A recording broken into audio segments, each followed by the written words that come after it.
Antes de nós lermos a palavra, você vai abrir lá em 1 Reis, capítulo 18, versículo 19.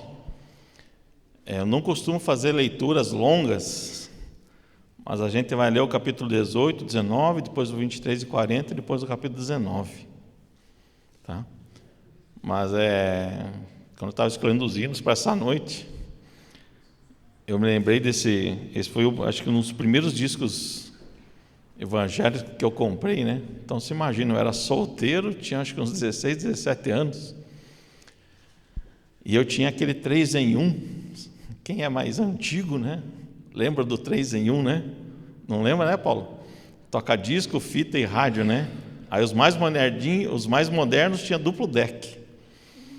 E nós morávamos no último andar, né? E tinha 4 apartamentos, né?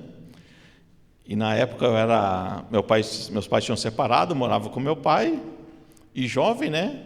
Ouve sempre o som alto, né? E todo dia que meu pai chegava do serviço, ele falava assim: um dia os vizinhos vão reclamar com você desse som alto. E eu deixava o som alto, sinal de alerta, o que tinha, e essa era uma das músicas. E de frente, assim, com o meu apartamento, né, na porta do lado, tinha um japonês alto, entroncado, braço desse tamanho. E meu pai sempre repetia isso: abaixa esse som que um dia vão vir brigar com nós aqui, vamos receber multa do condomínio, né? E daí eu sei que a mulher da frente engravidou, teve neném, e eu escutando o meu som alto, de repente escutei um pim, pim, pim. Falei: mas o que é esse negócio? Era a campainha, né? Aí fui lá, baixei o som, olhei pelo olho mágico, né? O japonês. Falei: cara do céu, meu pai estava certo, hoje eu vou apanhar do japonês. Aí eu abri a porta assim, ele: ô vizinho, desculpa incomodar. Falei: o que foi? Não, é que eu estou começando a ir numa igreja evangélica e vejo que vocês escutam esses hinos, hein?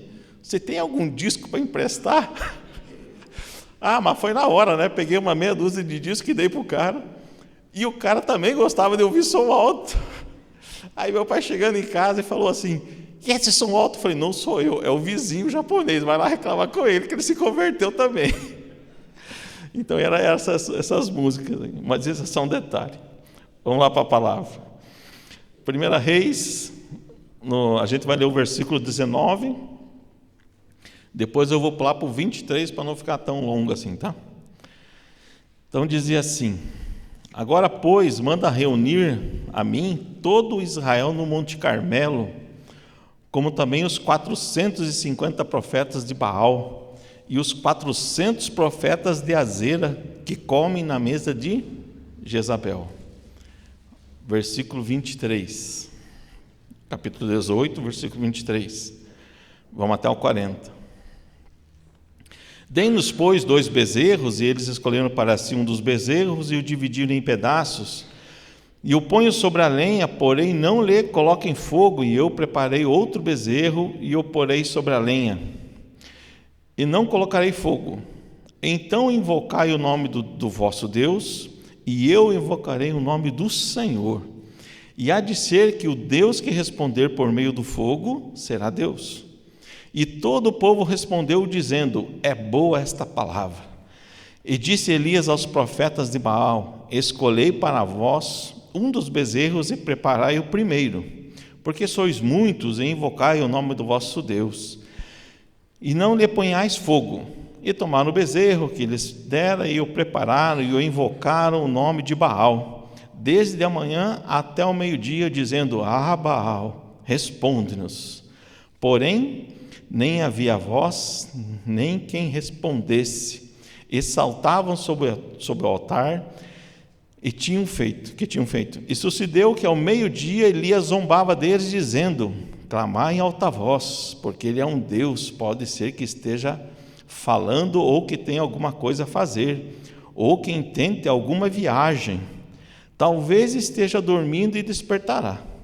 E eles clamavam em alta voz e se retalhavam com facas e com lancetas, conforme ao seu costume, até que derramaram sangue sobre si. E sucedeu que, passando ao meio-dia, profetizaram eles, até a hora de se oferecer o sacrifício da tarde. Porém não houve voz, nem resposta, nem atenção alguma. Então Elias disse ao povo: chegai-vos a mim. E todo o povo se achegou a ele e restaurou o altar do Senhor, que estava quebrado. E Elias tomou 12 pedras, conforme ao número das 12 tribos dos filhos de Jacó, ao qual veio a palavra do Senhor, dizendo: Israel será o teu nome. E com aquelas pedras edificou o altar em nome do Senhor. Depois fez um rego em redor do altar, segundo a largura de 2 medidas de semente. Então armou a lenha e dividiu o bezerro em pedaços e o pôs sobre a lenha e disse: Enchei de água 4 cântaros e derramai sobre o holocausto e sobre a lenha. E disse-o: Fazei a segunda vez, e o fizeram a segunda vez. Disse: Andai. Disse ainda: Fazei a terceira vez, e o fizeram a terceira vez. De maneira que a água corria ao redor do altar, e até o rego ele encheu de água. Sucedeu que no momento de ser oferecido o sacrifício da tarde, o profeta Elias se aproximou e disse: Ó Senhor de Abraão, de Isaque e de Israel, manifesta-te hoje, porque tu és Deus em Israel, e que eu sou teu servo, e que conforme a tua palavra fiz todas essas coisas. Responda-me para que este povo conheça que tu és Senhor, e que tu fizeste voltar o seu coração. Então caiu o fogo do Senhor e consumiu o holocausto, e a lenha, e as pedras, e o pó, e ainda lambeu a água que estava no rego. E o que vendo todo o povo, caíram sobre os seus rostos e disseram: Só o Senhor é Deus, só o Senhor é Deus. E Elias lhes disse: Lançai mão dos profetas de Baal, que nenhum deles escape. E lançaram mão deles, e Elias os fez descer ao ribeiro de Quizom, e ali os matou. 1 Reis 19, um pouquinho mais para frente, dando o que nós lemos, versículo 1, fala assim: E Acabe fez saber a Jezabel tudo quanto Elias havia feito, e como totalmente matara todos os profetas à espada. Então Jezabel mandou um mensageiro a Elias e disse-lhe: Assim me faça os deuses, e outro tanto se de certo amanhã, a estas horas, não puser a tua vida como a um deles. O que vendo ele se levantou para escapar com vida, e se foi, e chegando a Berseba, que é Judá, deixou ali seu servo. Ele, porém, foi ao deserto, caminho de mais um dia, e foi sentar-se debaixo de um zimbro, e pediu para si a morte, e disse: Já basta, ó Senhor, toma agora a minha vida, pois não sou melhores do que os meus pais. Hoje eu dei uma de pastor Haroldo lendo o sermão do monte, né? Mas é só para a gente entender aonde que eu quero chegar. Baixa tua cabeça, fecha teu olho. Pai querido, em nome de Jesus, nós lemos a tua palavra, Senhor. Pai querido, que não seja eu, mas que seja o Senhor falando aos nossos corações, ó Pai. Que seja o Senhor curando as nossas feridas, ó Pai. Que seja o Senhor curando a nossa alma, Pai. Que nós possamos sair daqui transformados, renovados, Senhor Deus. Eu te peço isso em nome de Jesus. Que nós possamos nos fortalecer no Senhor, ó Pai. Que a nossa fé, ó Pai, seja firmada no Senhor, que é a nossa rocha, ó Pai. Ó Pai querido, eu te peço isso, toca no coração de cada um, Senhor. A começar pelo meu, ó Pai, em nome de Jesus. Amém. Amém? Então, acho que todo mundo conhecia a história de Elias, e geralmente você ouvia que era 400 profetas de Baal, né? Mas lendo aqui era 401 e 450 do outro, né? Então eram 850 profetas, e olha a audácia quando ele estava no nome do Senhor, né? Ele mandou os outros profetas fazerem o altar, vamos fazer um sacrifício, e aquele que Deus que responder, esse é Deus. Olha a confiança que Elias tinha no que iria acontecer. E diz aqui, conforme nós lemos, né, os primeiros foram os profetas de Baal, e ele começou a tirar sarro. Olha, grita mais alto que o profeta de vocês talvez esteja dormindo, esteja viajando, não esteja ouvindo, talvez está meio surdo. E assim foi até a tarde, e depois Elias falou assim: agora basta, agora é a minha vez. Agora eu vou mostrar que quem é o Senhor é Deus, né? Que Deus é Senhor de Israel. E se você reparar no texto, você repara que ele restaurou o altar primeiro. Ele restaurou o altar, fez, estava lá o animal, e se isso não bastasse, ele jogou água. Quem é churrasqueiro sabe, quando vai fazer churrasco, pega carvão molhado ou lenha molhada, é difícil pegar fogo, né? E ele fez isso por 3 vezes, né? Jogou água, e depois orou, e simplesmente o quê? O fogo desceu, né? E todo o povo se alvoroçou, né? Ele acabou matando os profetas, mas todo o povo ficou dizendo o quê? Só o Senhor é Deus. E se você for seguir o texto, você vai ver que depois que ele mandou fogo, ele chega para o rei, para Acabe, e fala assim: olha, Acabe, vai ligeiro embora, porque a chuva vai te pegar. E ele vai e ora, e pede para o seu servo: vai lá, veja, se está vendo uma nuvem. E o servo foi para algumas vezes: estou vendo uma pequena nuvem na mão de um homem, né?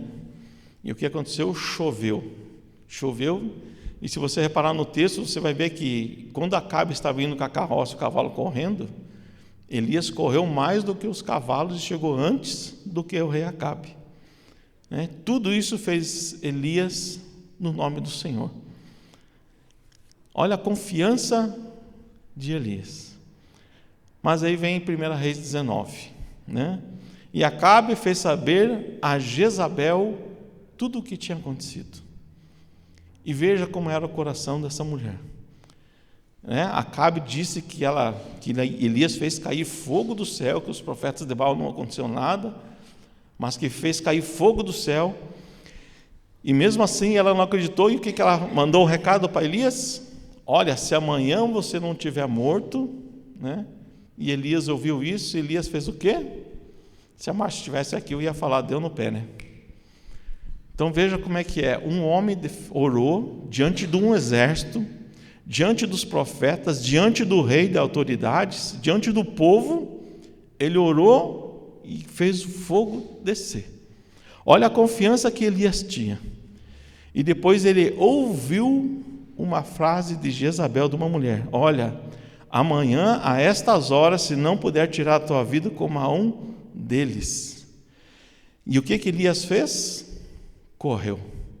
Só que quando a gente lê aqui Berseba e tal, mas se nós formos no mapa e vermos onde que Elias estava, que era lá em cima, lá em Israel, ele passou por Israel, passou por Judá, deixou o servo dele em Berseba, que era quase que a última cidade de Israel, e mesmo assim ele andou o caminho de mais um dia.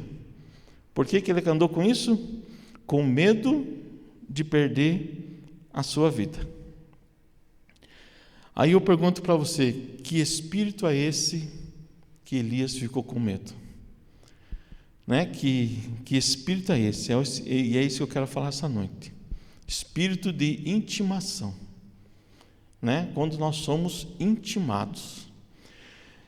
E o que é isso? É como se fosse... E como é que nós tratamos isso, né? Efésios 6,12 fala assim: porque não temos que lutar contra a carne e o sangue, mas sim contra os principados e contra as potestades, contra os príncipes das trevas desse século, contra as hostes celestiais e espirituais da maldade nos lugares celestiais. Então você imagine você na tua casa, assistindo uma televisão, ou sentado no sofá lendo um livro, e de repente começa uma goteira, e vem uma chuva e molha tudo. Molha o sofá, molha o tapete, molha a televisão, acaba queimando. O que você faz? Você limpa o sofá, limpa o tapete, troca a televisão, põe uma televisão nova, uma mesinha nova. Aí beleza, está tudo resolvido. Mas aí vem mais uma chuva e acontece tudo de novo. Por causa daquele buraco que tem no seu telhado, cai a água, molha o sofá, molha o tapete, queima a televisão, e o que você vai fazer de novo? Você vai lá, limpa o sofá, né? Limpa o tapete, arruma a televisão. Só que você está o quê? Você não está tratando a raiz do problema. Você está resolvendo o problema, como é que se fala? Paliativamente, né? Ou seja, para resolver o problema você tem que o quê? Tampar o telhado. E muitas vezes é assim na nossa vida. Nós queremos tratar algumas situações e nós tratamos a situação, o que ocasionou a situação, não o real problema, que é o buraco no telhado. Tá? E muitas vezes nós vamos lutar o quê? Muitas vezes é com pessoas. E a nossa luta não é com pessoas. É o quê? É contra os principados e potestades. Então, muitas vezes nós estamos lidando com os sintomas e não com a causa. Tá? E o que é lutar com a causa? Primeiro é aonde você está. Veja que Elias, quando ele orou pelos profetas de Baal lá para descer fogo, né, ele estava com Deus, né? E quando ele ouviu aquela frase, ele fugiu da presença de Deus. Depois eu vou ler aqui na frente. Mas, ou seja, no Salmo 91 diz assim: aquele que habita no esconderijo do Altíssimo. Então, sim, a sombra do Onipotente descansará. Não interessa a situação que nós estamos passando. Se nós ficamos descansando na sombra do Altíssimo, nada vai nos acontecer. Salmo 26, 12 fala assim: o meu pé está posto em caminho plano, nas congregações louvarei ao Senhor. Ou seja, eu estou andando no caminho certo, né? Mas quando nós saímos desse abrigo, né, daqueles que habitam no esconderijo do Altíssimo, quando a gente sai desse abrigo, sai do caminho, nós ficamos o quê? Vulnerável. E um personagem na Bíblia que ficou vulnerável foi Judas Iscariotes. Ele andou com Jesus, conhecia Jesus, viu os milagres de Jesus, mas ele saiu de debaixo da sua mão. Em Atos 1:20 fala assim: porque no livro dos Salmos está escrito: fique deserta a tua habitação, e não haja quem nela habite, e tome outro o seu bispado. Ou seja, não podemos sair debaixo das mãos de Deus. Quando Deus estava fazendo a terra, o mundo, quando estava fazendo a natureza, o jardim do Éden, ele falou uma coisa assim na criação. Se você olhar lá em Gênesis, Deus vai falar assim: façamos o homem a nossa imagem e a nossa semelhança. Isso eu falei domingo passado, né? E demos ao homem poder, ou seja, que eles dominem. Ou seja, toda autoridade sobre a terra, além de Deus criar o homem e a mulher, o Ish, né, no original, ele deu essa autoridade para quem? Para o homem. Façamos o homem a nossa imagem, Gênesis 1:26. Mas o que Adão fez com essa autoridade? Ele entregou de bandeja para Satanás quando ele pecou. Eu já falei um pouco disso na última pregação. Mas graças a Deus que ele enviou Jesus Cristo, Mateus 28:18. E chegando-se Jesus, falou-lhe dizendo: és-me dado todo o poder no céu e na terra. Quando Jesus morreu na cruz do Calvário, ele tirou toda aquela autoridade que Adão tinha dado a Satanás. Se você for ver alguns versículos antes, quando Jesus foi tentado, uma das tentações, Satanás fala assim: se me adorares, eu te darei todo esse reino que foi o quê? Foi dado a Satanás por causa de Adão. Então Jesus na sua cruz tomou toda a autoridade. E o que Deus fez por causa disso? Segundo ponto: em cada um de nós Deus colocou dons. Elias tinha os seus dons, Elias tinha a sua intimidade com Deus. Então, com cada um de nós, Deus colocou dons em cada um de nós. Não estou dizendo que você tem que ser pastor, você tem que ser obreiro, mas às vezes nós somos evangelistas, às vezes nós ensinamos, às vezes nós conseguimos conversar com pessoas, e Deus colocou um dom em cada um de nós. Aí eu pergunto, você tem deixado esse dom florescer? Esse dom que Deus tem te dado está operando na sua vida? Esse dom, vou repetir, esse dom que você recebeu, que eu recebi, que todos nós recebemos, esse dom está operando na sua vida? O que tem lhe impedido de usar esse dom? E uma das coisas que nos impedimos é o medo. Ou seja, a gente acabou de ler um texto que Isaías, na frente de um monte de gente, fez descer fogo do céu e adorou a Deus, glorificou a Deus, mas veio uma frase de uma mulher e desviou ele totalmente do propósito, né? Então, o que tem lhe impedido esse dom? Paulo fala a Timóteo assim, não negligencie o seu dom. Timóteo era um jovem pastor, mas por várias vezes Paulo fala para ele, Timóteo, não negligencie o seu dom que Deus lhe deu. O que é negligenciar? Ignorar, desconsiderar, não dar atenção. Eu lembro, vou usar o testemunho do Paulo aqui, um dia, nem lembro onde que nós estávamos, né, Paulo? Não sei se era retiro, que lugar que era. E nós estávamos lá orando, e eu não era pastor na época, era só obreiro, e o Espírito Santo me falava assim, vá lá e aproxime do Paulo e fala assim, você tem que tomar uma posição na tua vida. E eu ficava assim, será que é o Xambinho? Né? Mas eu peguei e fui e falei assim, se não for de Deus, depois eu peço desculpa para o Paulo. E eu sei que fui lá, orei pela vida do Paulo, e falei assim, Paulo, Deus está me falando para você tomar uma posição na tua vida. Foi isso ou não foi, Paulo? E você tomou, né? Então, assim, eu comecei, e já contei um outro testemunho que eu tive medo de usar esses dons. Então, assim, não tenha medo. Se o Espírito Santo está falando com você para você fazer algo, faça. Eu lembro de um testemunho de uma mulher que falava assim, eu quero ser usado por ti, Senhor, quero ser usado por ti. E de repente o Espírito Santo falou assim, entra no posto de gasolina. E ela entrou no posto da gasolina, e agora, Senhor? Agora entra na loja de conveniência. E não tinha ninguém na loja de conveniência, nem o caixa estava. E agora, Senhor? Agora você vai lá na frente dos refrigerantes. E ela foi. E agora, Senhor? Agora você planta a bananeira. Eu falei, Senhor, eu quero ser usado pelo Senhor, não quero plantar bananeira e passar vergonha. E disse que ela olhou para o lado e o Espírito Santo falando, planta a bananeira. E disse que ela olhou para um lado, olhou para o outro e foi lá e plantou a bananeira. Plantou bananeira e já voltou. Quando ela voltou, saiu uma mulher chorando assim, naquelas portas secretas que posto de gasolina tem, né? E a mulher não entendeu nada, e ela falou assim, olha, eu ia me matar agora.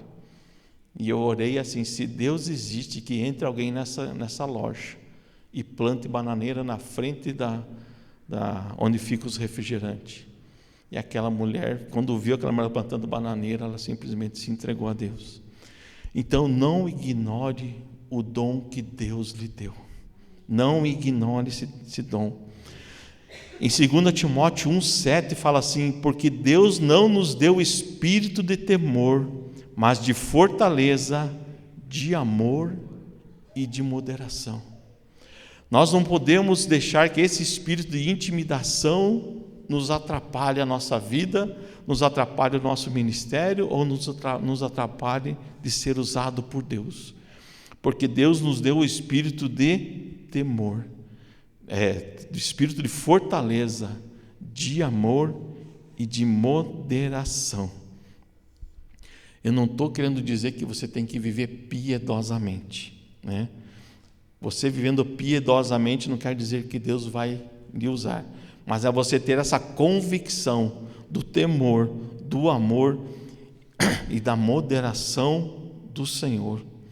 Elias confrontou a todos. Se nós trouxéssemos para o nosso lado hoje, foi um dia de um culto excelente naquele dia. Deus se manifestou, fogo desceu do céu, o povo glorificou. Se eu estivesse falando para ministro, para pastores, eles iam falar: nossa, foi um culto abençoado. Mas na sequência ele viu uma palavra de Jezabel: amanhã, se você não tiver morto, né? O que aconteceu com Elias? Ele foi intimidado. E lendo isso daí, né, ela intimidou o homem de Deus. Imagina, Elias acabou de fazer um grande milagre e foi intimidado por uma mulher, fugiu para longe. E depois, se você for continuar lendo a história, né, ele foi alimentado por anjos e tudo mais, e o Espírito Santo vai lá e acorda Elias, fala: Elias, come e anda, porque, né, você vai andar por muitos dias. E Elias vai, entra numa caverna, 1 Reis 19:9, e ali entrou numa caverna e passou ali a noite, e eis que a palavra do Senhor veio a ele, e ele disse: que fazes aqui, Elias? O que você está fazendo aqui, Elias? E Elias, como todo bom ser humano, começa a reclamar para o Senhor: ó Senhor, eu tenho glorificado, eu tenho não sei o que, Israel tem quebrado os postes, e começa a murmurar diante do Senhor. Ou seja, começou a reclamar. Infelizmente existem muitos crentes mimizentos. Eles esquecem o benefício, o dom que Deus nos deu, e ele estava ali por quê? Por causa de uma frase. A Bíblia nos conta aqui que ele simplesmente fugiu, ele nem sequer consultou a Deus, e ele simplesmente fugiu. E Deus vai ao encontro dele e pergunta: o que você está fazendo aqui, Elias? Ou seja, Elias não estava usando o dom que lhe foi dado, né? Ele estava o quê? Com uma covardia. Então, o espírito de covardia é diferente do espírito de amor, né? O espírito de coragem no Senhor é diferente. Elias enfrentou todos que estavam ali, enfrentou o rei, enfrentou os exércitos, enfrentou os profetas de Baal, o povo, mas ele não estava enfrentando o espírito de Jezabel. Ou seja, talvez fosse para ele enfrentar Jezabel. Mas o que Elias fez? Com todo o poder que ele tinha, com toda a autoridade, ele fugiu. Ou seja, ele se acovardou. E quantas vezes nós nos acovardamos? Nós ficamos com medo de que o Senhor não vai agir nas nossas vidas. E eu vou dizer para você, eu já li a Bíblia de Gênesis e Apocalipse. Eu nunca vi Deus deixar alguém na mão que não foi no nome dele. Nunca. Não conheço nenhuma história. Por quê? Porque a raiz ainda está plantada no meu coração. Na nossa casa antiga nós tínhamos um pé de pêssego, né? Desse pé de pêssego, eu acho que eu comi uns 4 ou 5 desses 20 anos que esse pé de pêssego ficou lá, foi muito, porque ele dava e já dava bichado, né? Às vezes até colocava um veneninho. Aí o pêssego ficou tão podre que um dia a árvore caiu, e nós reformamos a casa e acabamos tirando aquele pessegueiro. Mas a gente tirou o pêssego, mas a raiz e um pouquinho do tronco ficou. E de tempos em tempos aquele pessegueiro começa a brotar. Ou seja, né? E nós não queremos mais aquele pessegueiro, né? Já tem um pé de mimosa, e nós vamos lá e quebramos aquele pessegueiro aqui, né? Cortamos o mal, o pé de pêssego não crescer, mas ele vai continuar crescendo todos os anos. Por quê? Porque nós não arrancamos a raiz. Então, o que nós temos que tirar? É a raiz do problema. Você pode chegar para um pastor ou para um conselheiro e falar da tua depressão, falar da tua angústia, da tua tristeza, né? E pode ser que esse pastor ou esse conselheiro lhe dê um conselho e seja paliativo. Mas se nós não formos na raiz do problema, nunca vai ser solucionado, né? Nós temos que atacar o problema. E se você for lá para 2 Reis 9, 22, como Elias não atacou o problema, ele não enfrentou Jezabel, ele fugiu, né? Já é outro reinado. Em 2 Reis 9, 22 fala assim, ó: e sucedeu que, vendo Jorão a Esaú, disse: a paz, Jeú. E disse ele: que paz? Enquanto as prostituições da tua mãe Jezabel e as suas feitiçarias são tantas. Ou seja, não houve uma libertação em Israel do espírito de Jezabel, porque um profeta, um homem de Deus, se acovardou por causa de uma frase dela. Aí eu pergunto: você está se acovardando ou você está crendo no que o Senhor vai fazer na sua vida? E quando a gente olha para a feitiçaria de Jezabel, a gente vê que não é feiticeiro como a gente imagina nos quadrinhos, né? Uma bruxa com nariz, com uma verruga no nariz e um caldeirão. Não é nada disso. Feitiçaria nada mais é do que querer controlar a sua vida. Quem está controlando a sua vida? Quem está te fazendo perder a paz, perder a coragem, perder a segurança? Isso é um espírito de intimidação. Satanás tem usado muito isso no nosso meio. Espírito de intimidação. Então nós temos que nos submeter a Deus e não a homens. Elias se submeteu a Deus em todos, até aquela hora, né? Quando ele orou para cair fogo, quando orou para cair água, mas quando viu uma frase, ele não se submeteu a Deus. Ele ficou com medo do quê? Da sua própria vida, e deu no pé, fugiu. Então nós temos que nos submeter a Deus. E eu vejo a vida de Eli e seus filhos, né? O penúltimo profeta de Israel. Em 1 Samuel 2, 29 fala assim: por que pisaste o meu sacrifício e a minha oferta de alimentos que ordenei na minha morada, e honras a teus filhos mais do que a mim? É Deus falando a Eli. Para vos engordardes do principal de todas as ofertas do povo de Israel. Portanto, diz o Senhor Deus de Israel: na verdade, tinha falado eu que a tua casa e a casa de teu pai andariam diante de mim perpetuamente. Porém, agora diz o Senhor: longe de mim tal coisa, porque aos que me honram, honrarei, porém os que me desprezam, desprezarei. Se você for para a história de Eli,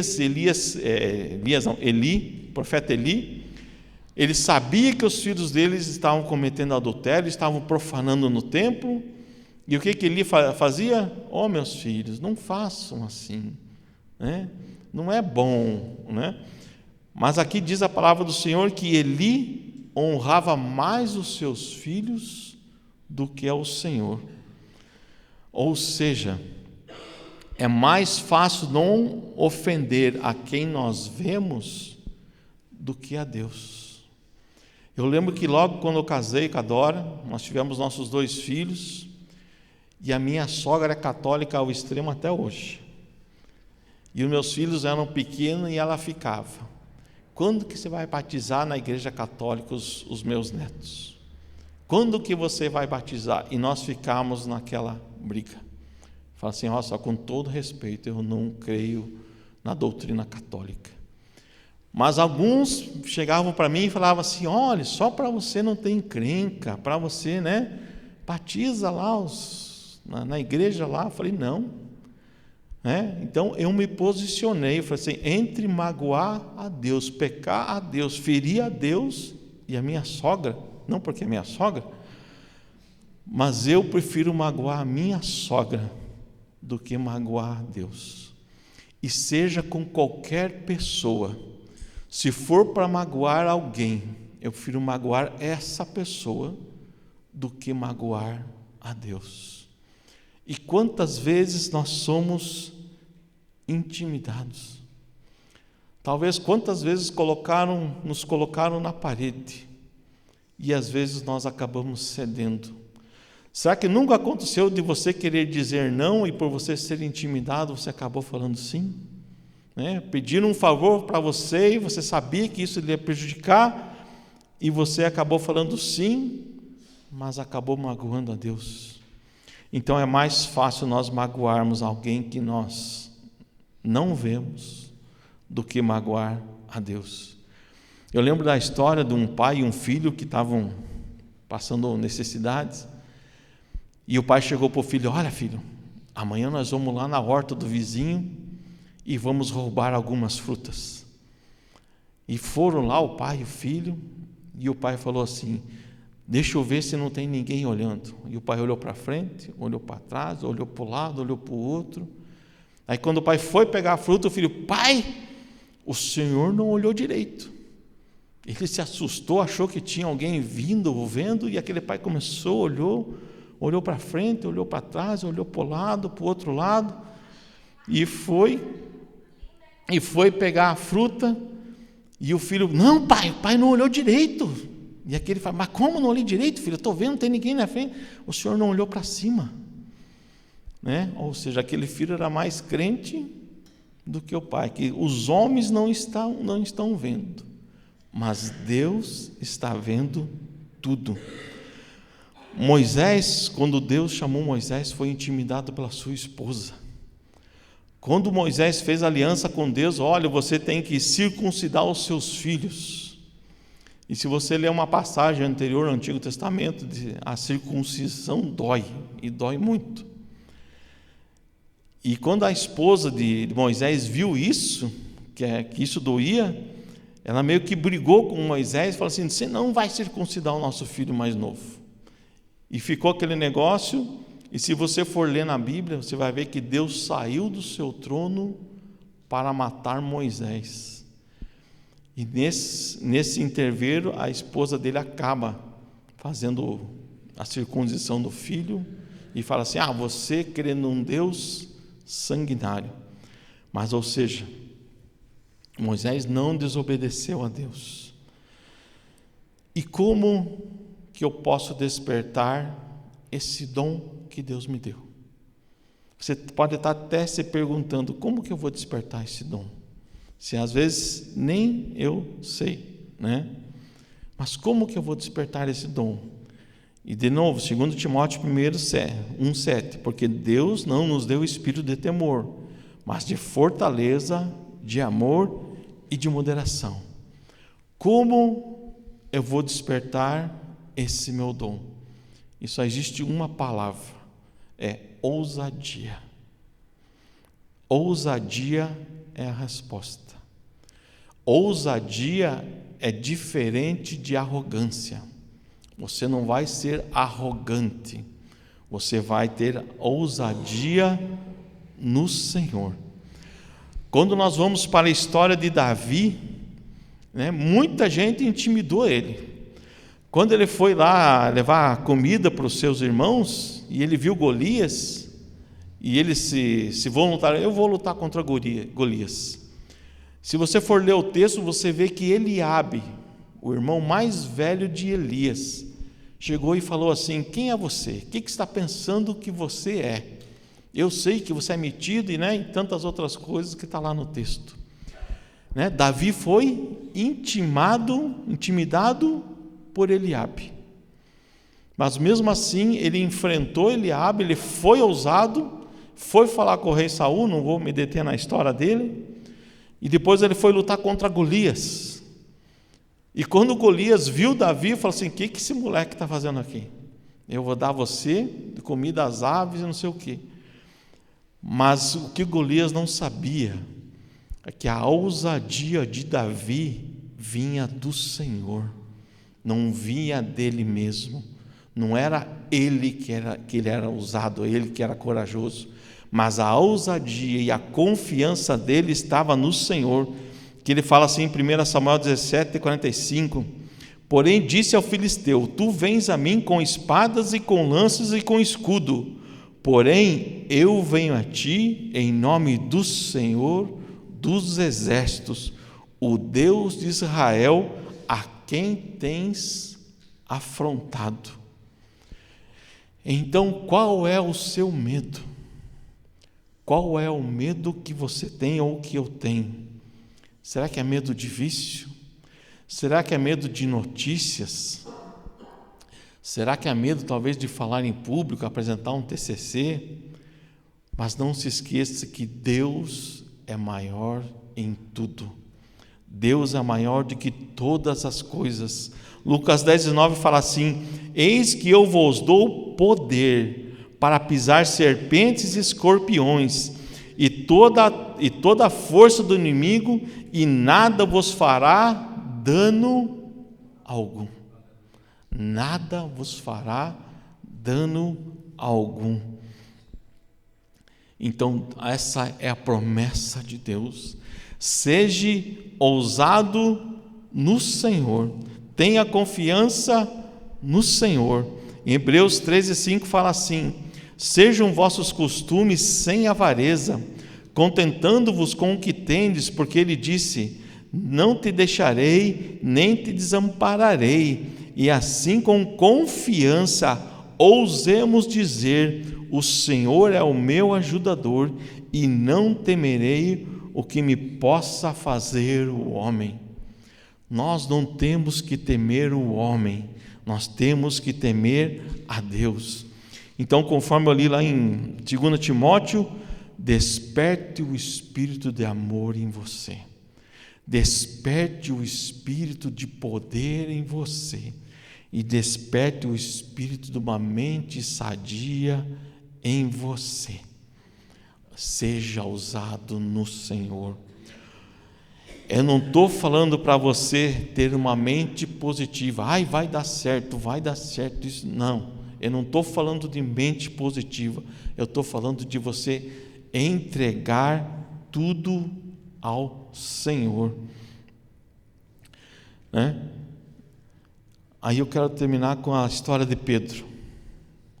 Se você for ver Pedro era o corajoso. Quando Jesus estava andando sobre as águas, o que Pedro faz? Eu quero ir.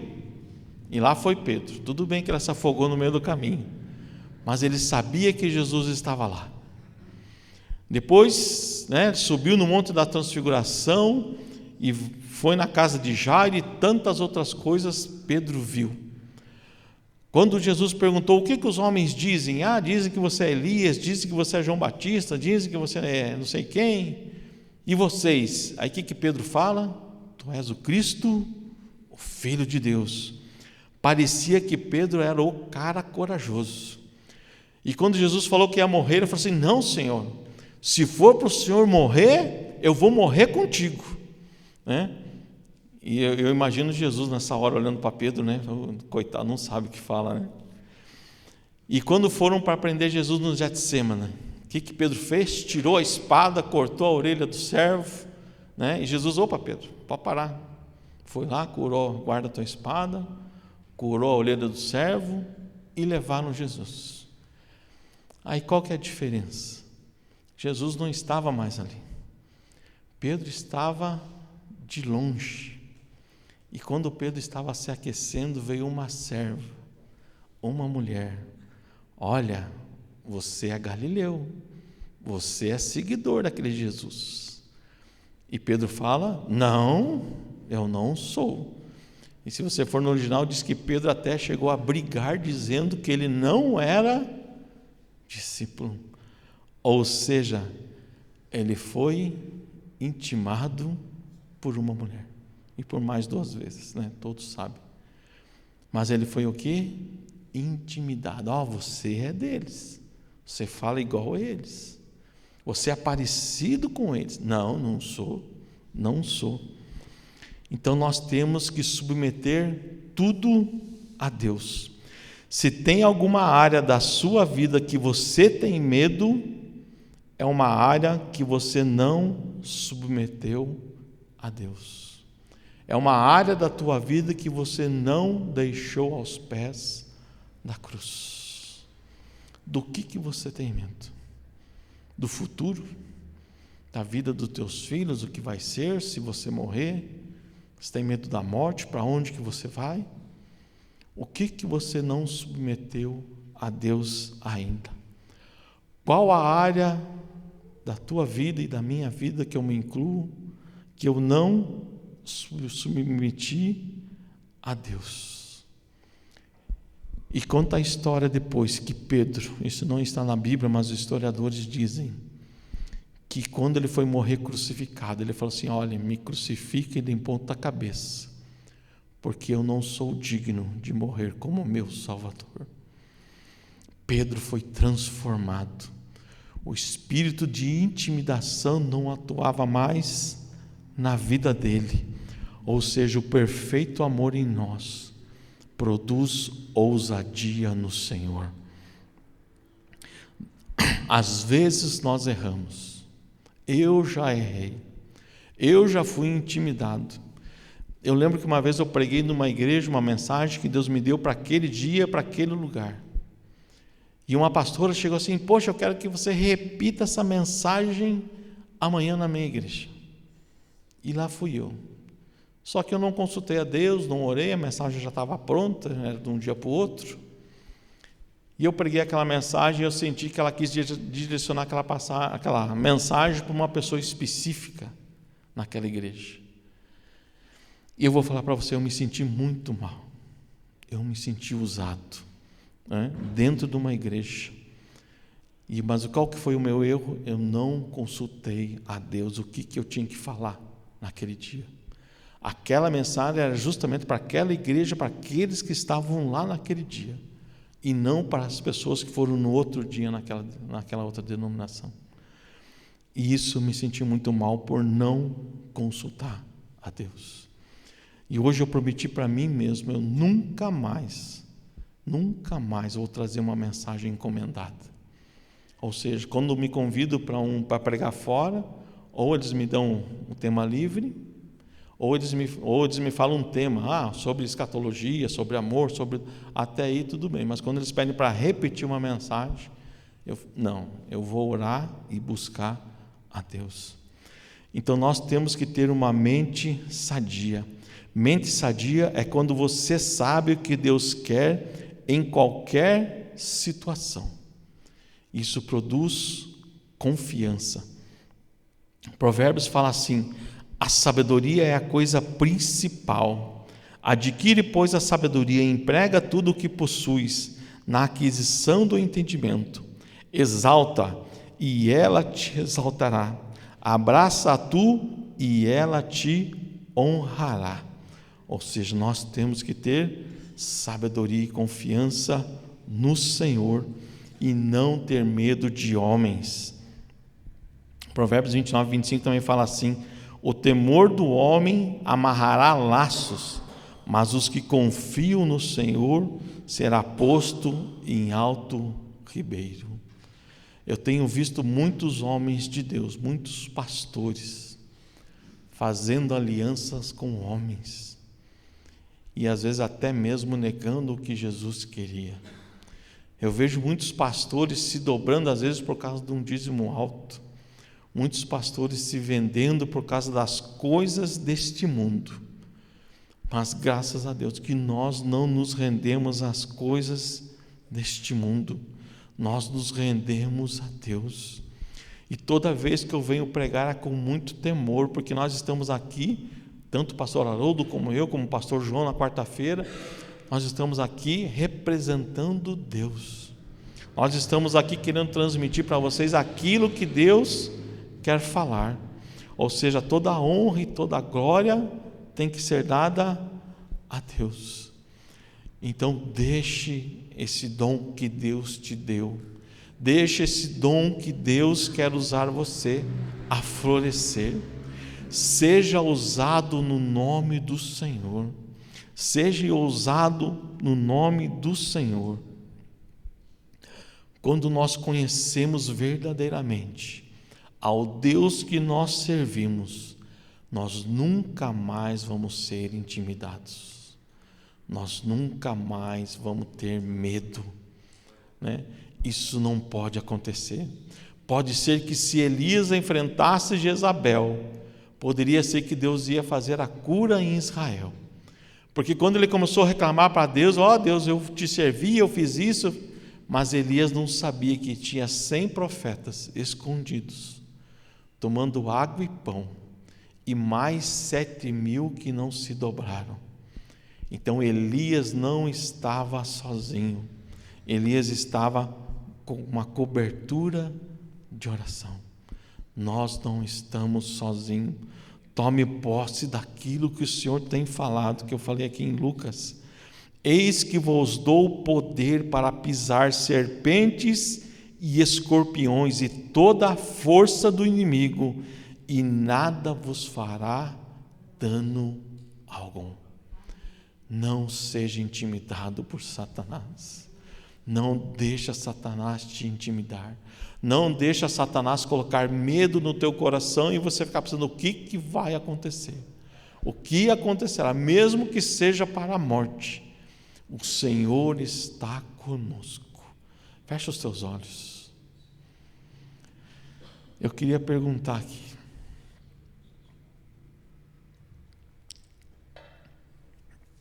tem alguém com medo de alguma coisa? Deus colocou no meu coração para perguntar: tem alguém com medo de alguma doença? O que essa doença pode fazer comigo? Tem alguma situação que está me causando medo? Uma situação lá no meu trabalho? Será que estão me intimidando para negar o nome de Jesus? Então eu vou pedir que você só levante a mão. Se você tem alguma situação na tua vida que você tem medo, e você não deixou aos pés da cruz ainda, que essa seja uma noite de cura, que essa seja uma noite de libertação. É você e Deus agora. Esqueça o seu filho, esqueça o seu cônjuge, é você e Deus. Faça uma análise da tua vida espiritual. Deus, o que tem me intimidado? O que tem me atrapalhado de não ser usado nos dons que o Senhor me deu? Nós estamos aqui buscando os dons do Espírito Santo na quarta-feira nas orações. Mas por que esse dom não tem fluído na nossa vida? Será que é medo de alguma coisa? Será que é intimidação do Senhor? Ou será que você acha que o Senhor não vai estar com você? Então eu quero orar por você. Amém? Sentado mesmo. Pai querido, em nome de Jesus, nós queremos colocar as nossas vidas, Senhor, diante do teu altar, aos pés da tua cruz, Senhor. Ó Pai, queremos expulsar todo espírito de intimidação, ó Pai, que tem atrapalhado a nossa vida de servir ao Senhor, ó Pai. Ó Pai, toda essa mentira do diabo caia por terra, Senhor. Pai, que toda essa mentira dizendo que não somos nada, Pai, nós somos sim, nós somos filhos de Deus, e nós tomamos posse, Senhor, da sua promessa que está aqui na sua palavra, Senhor. No teu nome, Senhor, nós vamos expulsar demônios, Senhor. No teu nome nós vamos colocar a mão sobre os enfermos e eles curarão, Senhor, eles serão curados, ó Pai. Nas tuas mãos eu vou orar pelo meu emprego, Senhor, e se eu tiver que sair de lá, eu sei que o Senhor vai abrir outra porta. Eu sei que o Senhor está comigo, que onde eu colocar a planta dos meus pés, assim como o Senhor estava com Abraão, o Senhor está comigo. Ó Pai, que o seu dom, Senhor, eu posso usar esse dom que o Senhor me deu, ó Pai, seja ele de evangelista, seja ele de pastor, seja ele de mestre, seja lá qualquer dom que o Senhor nos deu, ó Pai, que essa igreja, Senhor, possa usufruir desses dons, ó Pai, que cada irmão, cada irmã minha aqui, Senhor, ó Pai, possa colocar a sua vida diante da cruz, possa tirar todo esse medo, ó Pai, e que o Senhor, ó Pai, possa nos começar a usar com os dons que o Senhor tem nos dado, ó Pai. Oh, Pai, nós não queremos ser como aquele, Senhor, como aquela palavra, Senhor, que aquele jovem, Senhor, ganhou um dom e ele escondeu, Senhor. Nós queremos multiplicar, Senhor, os dons que o Senhor tem nos dado, Senhor. Pai, dai-nos sabedoria, Senhor, do alto. Dai-nos sabedoria que vem do alto, Senhor, para poder usar, Senhor, os dons que o Senhor tem nos dado, Senhor. Oh, Pai, que nós possamos discernir a Tua voz, Senhor, que nós possamos discernir a voz do Teu Espírito Santo. Oh, Espírito Santo, que o Senhor esteja curando os corações agora, Pai. Oh, Pai, que todo aquele trauma de infância, Senhor, todo aquele trauma da juventude, Senhor, possa ser quebrado agora em nome de Jesus. Em nome de Jesus. Satanás não tem mais poder de nos acusar do nosso passado. O nosso passado já está lá atrás. Deus já nos perdoou, assim como Davi perdoou com Betseba. O Senhor já falou: o teu pecado já foi perdoado e os nossos pecados já estão perdoados, em nome de Jesus. Em nome de Jesus. Pai, abençoa essa igreja, Senhor. Usa-nos conforme a Tua vontade, Senhor. Usa-nos conforme o Senhor quiser, Senhor. Oh, Pai querido, em nome de Jesus, o Senhor tem total liberdade, Espírito Santo de Deus, de manifestar os Seus dons em cada um de nós, Senhor.